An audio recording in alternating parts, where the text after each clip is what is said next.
Good morning, Gills fans, and welcome back again to Gills in the Blood TV. As usual, myself and Boz for a Monday review. Unfortunately, we can't report on a win from the weekend, the one that we thought we should have won and were favourites for when we're actually above our opponents at kick-off. Typical Gills, mate, as we said on the Match Day Live. It wasn't a bad performance. It wasn't. No, now I've had a couple of days to think about it. I think if they don't score right on half-time, then it's a different game. Or if the keeper don't make two. I've looked back again, the Lee Martin save, you'd probably, if it was your keeper and he let it in, you'd be disappointed it got in. But the Elliott List save's outrageous. I think if we get to half-time and 0-0, I think we probably go on and win it. Or if one of them had gone in beforehand, because we couldn't reiterate enough during the game how poor we thought they were. But goals win games, unfortunately. We didn't score again. Obviously, the positive step in terms of Steve Lovell is that we've scored in every game that he's been in charge of, and we are creating chances. But you can create 100 chances if you don't score enough of them. You still don't win football matches. I think even at 1-1, I don't know if we were going to win the game from there, because just before they scored, it had gone really flat, I think. Well, you shouted, didn't we? We went live with the goal, and I said to you, "Can we go on and win this now?" And you shouted yes. Yeah, because at the time we were on top, and then we seemed to slow down. And we spoke about it briefly on the way home. The Steve Lovell changes or lack of changes again. Yeah. Someone had a chat with me on Twitter and said, well, we won at Peterborough without Tom Eaves and we had Elliott List and Josh Parker up front. That's all well and good for me, but that's gone. Yep. Tom Eaves was a threat. Tom Eaves was playing well. Tom Eaves was causing them problems. Tom Eaves is our top scorer. Yeah. And we took him off when we were 2-1 down. I have heard things on Facebook and Twitter that it was due to an injury, or so they thought. But, as I think we said on Saturday, he did look injured when he came off. He sprinted off. If there's any doubt, and he's a striker, you've got two strikers sat on the bench. I don't particularly rate either, but if he's considering them strikers, and they're good enough to be in the 18, entering over Nash, and I think them both still out on loan. Yep. Then get them on. I mean, Garmson coming on was an obvious one for me, but then you want him whipping balls in for Eaves.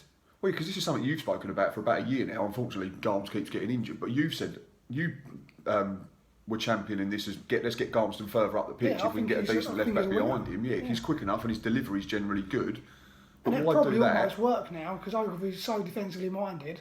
Yeah, that you know that you can just get Garmston to bomb on. But then you wanted to get balls into the box, but you took off the main target that was in the box.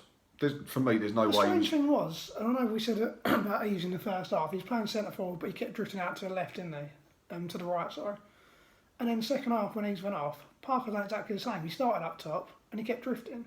Yeah. So is that an instruction? Yeah. But it didn't seem to work for me in terms. That works if you've got another big man. Because then you've only got Elliott List, and no disrespect to Elliott List, who's won a few flick-ons. He doesn't look the type that's going to be powering headers in the 6-yard box like Tom Eaves, to keep mentioning his name, sorry. So that was probably the only gripe. In terms of the performance, it wasn't awful at all. We created chances. Second half was a bit flat. If we're going 0-0, I think we win that. Yeah, unfortunately, because you have to change that team to all of a sudden 30 seconds. Suddenly they've gone from being confident, we'll get a goal, we'll win this, to actually now we need two. Weren't they? They were absolute crap for 44.5 minutes. And then Daniel Powell smacks one in from... It's a really good finish. It looks better since I've seen it on the replay. And I see something... Another one, I don't know what your take on it was. I think it was Fred Perry on the Facebook forum, Gills Fans Forum, put, has anyone got footage of the goals? Because a few people are saying Holy's at fault for the second. My first thought was for first. I thought he might have been a little bit at fault. Since I've seen it back, I'll take that back. I think it's just a really good hit. It's a really good finish. The second one, I don't think he does, because 9 times out of 10, if you hit the post, it bounces back out. How often do you see it bounce across? It's upright as well. It's right in it's postage stamp. You ain't saving that. And then, like you say, he's never going to react to it coming back behind him across the goal. No. He's still not big enough, so he's not going to get right back across. So for me, I think it looks better every time I've seen it. It's an outright. That's the thing. If we'd scored it, we'd be going, we've scored a worldie. But because we've conceded it, we're trying to apportion blame, which I think is a bit harsh on the keeper. It's not like he was in the middle of a goal and it went over his head. You know like Fleetwood at home last year, when it seemed to go right through him. Yeah, he's been great, and he's proved us and a lot of people very, very wrong. Yeah. It just seems like they were there for the taking, and it's just a missed opportunity. It's and the third one as well, didn't they? And it's also the third worldie we've conceded in 5 days. Worldie might be a strong one, but 3 really good goals. Yeah, that's what I was referring to. You've had the Grimes free kick, Powell's long ranger. And the Wigan, Morsey's smasher from about 25 yards the other night. So it's a difference between probably another couple of points. And then you're sitting here and back to Steve Lovell, you're saying he's in with a great shout, but now there might be a few reservations. But we spoke about that the other night. I'm not going to talk about it today. However, with all the Wesley rumours, I'll take Lovell. I'm not a massive fan of Wesley at all. Steve Lovell. Lots of the reports were, well, it's like, I think I said to you the other day, I've read a lot on Twitter, he comes in, he has a little bit of an instant impact. Gives it all a bit about the playoffs. He changes 5 or 6 players, and then it goes to pot. Because he brings in, I think it was is the word soldiers? Is that a good way of putting it, rather than footballers? He talks nonsense, absolute nonsense. Brings in tough, who just put themselves about and get sent off a lot. And we've got people that work hard, so we need someone that's going to be able to get the most out of him in terms of technical ability and tactics from the touchline. And no, it's a massive no from me. I think if it was a straight choice between the two, I'd take Steve Lovell. I'm not a big fan of Lovell taking it, but if it's a choice of the two, Lovell gets it all day for me. Yeah, I'm in the same camp at the moment. So, but we'll see how that develops. Anyway, Medway Messenger, Lovell's still hopeful. Defeat for Gillingham on Saturday hasn't dampened Steve Lovell's enthusiasm for the job. His team went down 2-1 at home to Northampton on Saturday and it dropped them to second bottom in the League One table. Lovell still hopes to be given the job permanently after taking charge of the last 3 games on a caretaker basis and feels performance-wise there isn't a lot wrong. Cannot disagree with that statement. No. Again, whether it's over a longer term he can do it, we'll only find out if he gets the chance. So we've spoken about that enough. Defeat dents Lovell's chances. We mentioned that coming out the ground purely because of them weird substitutions. I think if we'd have, the winning goal was just one of them. It's a silly foul to give away, but it's a really good goal. Again, and like you mentioned, if the points had been flipped around in different games, we'd have got 4 points. If we'd have lost to Wigan and beaten Northampton, suddenly you go, actually, it's probably a good 4 points. Or if we'd drawn, and everyone would have gone, hang about, we've scored in every game, Lovell's unbeaten in 3, give him a shot. So it's fine. It is fine margins. If we'd have made a couple of attacking subs and we'd lost that game 2-1, I don't think he'd be in. That's what I said to you in the ground. I said I'd rather lose 3-1 having a real go, but it was just the fact that, again, we keep repeating ourselves, but you had 2 strikers, regardless of your opinions on them. What does it say for them now? They're obviously not fancied, and now you might have just killed them. Yeah. In terms of confidence at the moment, but Lovell knows more than we do. He sees them on the training ground every day. I don't think I tagged you in it, but somebody mentioned Wilkinson, and said they've read somewhere that Lovell said he's had off the field problems, but now he's sorted. I don't remember hearing anything about that. But hopefully if he has, then hopefully he's got them sorted, and he can start improving. But we need everyone firing at the moment. As usual, I'll do the last couple of lines. This was Lovell's first defeat as manager and we'll wait to see what the Gills chairman will do next. It might be easier for him to appoint elsewhere now as the Lovell doubters are given ammunition, but he has clearly also been impressed with the way the team have been playing under the caretaker boss. On another day, the Gills could easily have claimed a result. It's stick or twist time for the chairman. I think now, whatever happens, we need to know what's going on because it's now been a few weeks, which is what... And if it's not Lovell, suddenly we're ending October with our 4th manager of the season. Yeah, which is we need some consistency, some continuity. Well, whether he gets it or not, I hope he stays around because they do like him. A lot of them talk well about him. Zakwani's in the paper saying he wants him to get it. I think Billy Bingham come out in the week said they've enjoying training. Lee Martin spoke about it, so there's plenty that have come in. Obviously, they're not going to come out and say he's rubbish. No. But it's been a lot very vocal. Normally, if it's not the case, you just don't hear anything. It doesn't do the players any good. If you've got a different voice every couple of weeks, Yeah, exactly.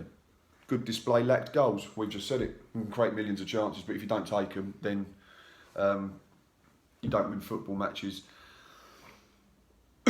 Little bit that you just pulled me up on before we went on air.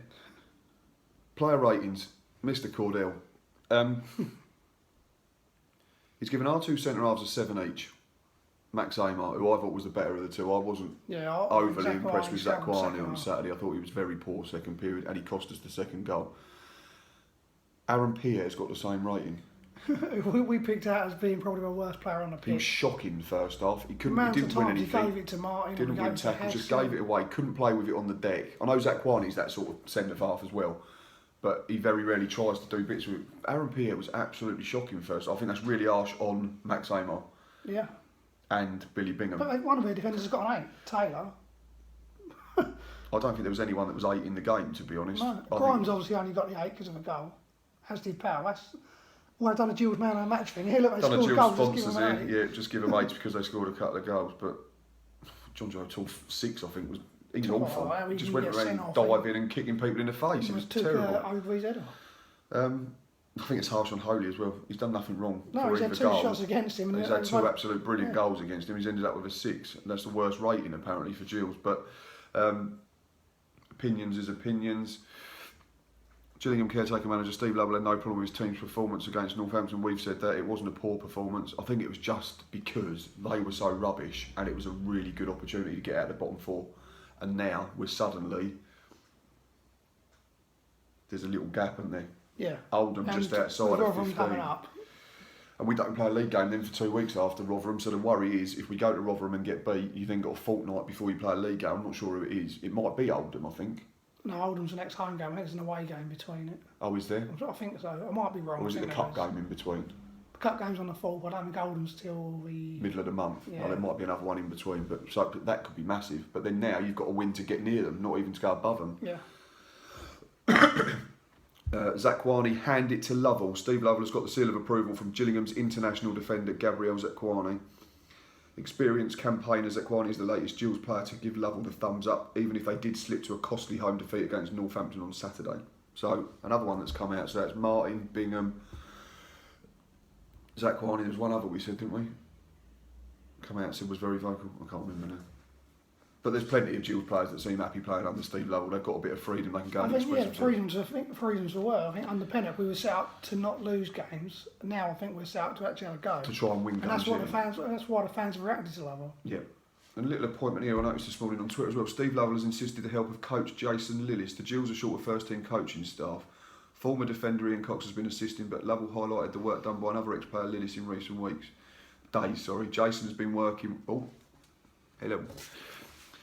Jason has been working with the boys on compactness without the ball and how quickly we can win it back to produce a forward pass. Lillis has managed at Maidstone and also Lords while he was assistant manager at Whitstable and a coach at Folkestone under long-serving boss Neil Cugley. He played for the Gills during the late 1980s, making 29 appearances. That's pretty much it in that one. Football League paper, all that Danny needs is belief. That is Jimmy Floyd Hasselbank regarding... Daniel Powell and his goal. So from their point of view, they're probably hoping they all kick on now. So that's massive for them because obviously we were the team above them. Then they got battered. They probably come out of that knowing they was getting battered for 45 minutes and then to suddenly lead at the break. I think I and tweeted then at half time, so it was a bit of a smash and grab. Oh, definitely, yeah. Even the second half as well. I know the second half we weren't as good, but you still felt we was the better side. And just to rub it in, Cheers Football League paper next to our report is a big thing about Bradley Dack scoring again. Results roundup, and then we're done. So it's not been too negative. We are trying to stay positive. I think Lovell has brought some sort of positivity back, but frustration is probably the word to sum up Saturday. But like you said right at the beginning, with the benefit of a couple of days, you've had a chance to relive it, and it wasn't an awful performance. AFC Wimbledon 0, Plymouth 1. Probably didn't go with form. Wimbledon just picked up. 1-2 on the bounce and then lose at home to Plymouth, which is great for us as well. No, we're a point off the bottom now. Blackburn 3, Portsmouth 0. Portsmouth win back to back and then lose 2 on the bounce, I think, haven't they? Lost Tuesday, I think, as well. Yep. So they're really odd at the moment. I had them in the top 7. But Bradley Dack scored again for Blackburn. They're nestled in the top 6 now. Blackpool 1, Wigan 3. Blackpool have been really good this season, but Wigan... they're a different class. They turned it on in that second half, I think. Yeah. Dunkley got 2. Dunkley got 2, the centre half, and Perkins. Yeah, they were 1-0 down. Vassell had scored for Blackpool early on, but then we've got to talk about Shrewsbury in a minute. So, but I think if you'd said to any Blackpool fan after 14 games they'd be 9th, they'd have taken that. 9th. Yeah. Bradford 0, Charlton 1. That could have gone either way. I think could have gone. They're both up there, so it's a massive result for Charlton. Though. It gets them to, they're now level on points with Bradford and a game in hand still. So Jason Forster-Caskey with a goal in that one. Doncaster 0, Walsall 3 was a bit of a shock. Don had just picked up in the last couple of weeks. Marquis missed an absolute sitter as well, I see on the highlights. I think that was at 1-0. Turkish Messi again, another 2. He scores goals, they win football matches, and I said a couple of weeks ago, I think we spoke about him, if they can keep him fit, it could be the difference between mid-table and having a season of absolute, well, Gillingham. Gills 1, Northampton 2 we've done. MK Dons Oldham. Oh my God. Oldham, the side that couldn't score goals. Yep. Got Richie Wellens in. He's probably going to be disappointed with that because they were comfortable. I think they were 3-1 up, but he's taken... I think it's 16 from 21, four and... I think 16 from... I think he's one all apart from 2. So it's either... Wait a minute, I'm trying to do the maths. 14 from 18 or 16 from 17, 18 from 21. It's something like that. They're unbeaten, basically. He's got the job and he's been really good, but they were 4-2 up with 7 minutes to go. So to credit MK Dons for getting back into that. The one underneath it, another mad one. Oxford 3, Rotherham 3. We've spoken for weeks and weeks. That is Rotherham's first draw of the season. How did that game go? Rotherham were 1-0 up, and then Payne equalised for Oxford a minute later. Then Oxford took the lead and went 3-1 up, and then Rotherham scored just before half time, and then Kiefer Moore again 12 minutes from time, goal number 11 of the season. He is the league's top scorer at the moment, and we travel up there next week. Marvellous. Rochdale, Bristol Rovers probably wasn't one for the purists, both struggling. Rochdale won 1-0, so that gets them up to 17th, pulls them away from the bottom 4, the dreaded drop zone. Scunthorpe, after a little blip, picked up again, beat Peterborough. So they're struggling at the Peterborough at the moment, aren't they? They're doing exactly what we feared they'd do, which was they started really well, now they're having an absolute shocking spell. So they're down to 10th all of a sudden. It only seems like a week or two ago they were in the top 3. Lee Novak, Josh Morris for Scunthorpe. Lee Novak's got a couple down there now, I think. So they've got goals in them, haven't they, Scunny, you think now? So, and they're defensively decent enough, so they're going to be in and around it. I'm not sure they've got enough quality to be in the top 6. No. I said right at the beginning of the season. Shrewsbury, they won. What did you say about him at the beginning of the season? Just every week. Still unbeaten. 37 points from 15 games. I had them finish rock bottom. So I see a Wigan fan tweet on after the game and said if they're still there in January, then Wigan should bid for their manager. Paul Hurst has done an absolutely brilliant job. And I think I saw something in one of the papers or online over the weekend. He said they're even surprising themselves how well it's going. They've only conceded 9 goals in 15 games and they've scored 24. So they're scoring a goal and a half a game and conceding less than a goal a game. They're almost safe now, aren't they? 13 points to be safe, if that's how you work it. That's how our chairman does it. So they need 13 points to be safe. Fleetwood have been funny this season. They started off really well, and then they've been really inconsistent for a few weeks now, and they've dropped down to 11th. And the last one, Southend Bury, 1-0 Southend, probably went with form. I know Bury had a good result in the week or last weekend, but Ryan Leonard still there. They won 1-0. Southend are up to 13th now. They're only 3 points off the playoffs. It's really tight, isn't it? I think if you look from, even if you go from Bristol Rovers down in 16th, who I've just said are struggling, actually looking at the points, they're only 5 points off the top 6, but they're only 6 points off the bottom 4. So we're only 12 points off the playoffs. Performances of the week. I think Charlton at Bradford. Yeah, Bradford had only conceded. They don't score many, Bradford, but they'd only... That's their 8th goal conceded. Oh, not as good as I thought. But yeah, Bradford at home are generally really good, but they've lost 3 at home, looking at that. But yeah, Boz is going to go for Charlton. And Walsall as well, I think. I was thinking Walsall, and I was going to say Blackburn. They've spanked Portsmouth. So yeah, so for teams, Charlton, Blackburn and Walsall. In terms of individuals, I'm going to stick one of our ex-boys in, Bradley Dack. He's had a very good week. He's 2 in 2. Yep. Looks to be finding his feet at Ewood Park, which is great to see, he says, through the tears.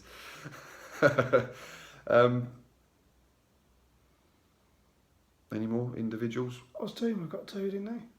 Yeah, you'd have to put him in. It's gone a long way to winning that. Looked like it must have been a tight game in terms of on target, Doncaster 4, Walsall 3. So yeah, off target, yeah, definitely. You have to say as well, Dunkley of Wigan's a centre half and he got 2. So that's another one, we'll put him in then. So we've got Dack, Oztuma and Shay Dunkley are the 3 players, and the 3 team performances we're going to go for Blackburn, Charlton and Walsall.